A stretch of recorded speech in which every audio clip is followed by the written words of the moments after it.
మంచి ప్రోగ్రాం తీసుకున్నందుకు మిమ్మల్ని అభినందిస్తున్నాను. Thank you. సినిమా వాళ్ళు ప్రతిదానికి చులకనగా దొరుకుతారనే మాట ప్రూవ్ అయింది.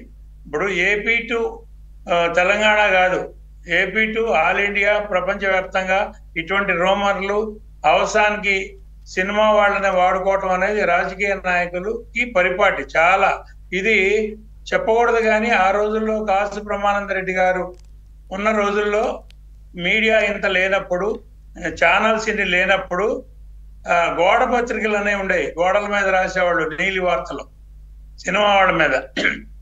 అది ఎన్టీ రామారావు గారు ముఖ్యమంత్రి అయిన తర్వాత అది కట్ చేసి కఠిన చర్యలు ఉంటాయి, ఇటువంటి నీలి వార్తలు, ఆధారాలు లేని వార్తలు రాస్తే కనుక కఠిన చర్యలు ఉంటాయంటే ఆ రోజుల్లో వచ్చే కాగడా పత్రిక లాంటి పత్రికలన్నీ దెబ్బంటే మూసుకుపోయింది.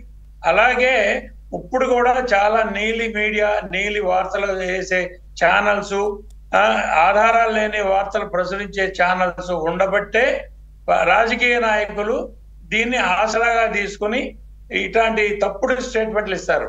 ఒక ఆడపడుచు మీద ఇంకొక ఆడపడుచు నింద వేసే ముందు 1-10 సార్లు ఆలోచించాలి. సమంత పర్సనల్ లైఫ్ లోకి వెళ్ళటానికి కొండా సూరి గారికి ఏం సంబంధం?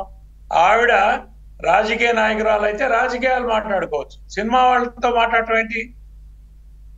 ఇది చాలా తప్పు. సినిమా వాళ్ళ గురించి ఎత్తటం. First South Indian film chamber నుంచి నేను ఆవిడ స్టేట్మెంట్ ఖండిస్తున్నాను. నిజాలు ఏమిటో అవన్నీ వాళ్ళకి తెలుసు, అందరికీ తెలుసు, ప్రపంచానికి తెలుసు. ఈవిడ వేలెత్తి చూపాల్సిన అవసరం లేదు, ఈవిడ రాజకీయ బెనిఫిట్ పొందాల్సిన అవసరం అంతకంటే లేదు. ఎవరి మెప్పు కోసం ఈవిడ చెప్పడం అనేది చాలా తప్పు. సరే, మీరు చెప్పినట్టు గతంలో ఎన్టీ రామారావు గారి పరిపాలన చూసాం, చంద్రబాబు నాయుడు గారి పరిపాలన చూసాం, ఇంతకు ముందు రాజశేఖర రెడ్డి గారి పరిపాలన చూసాం.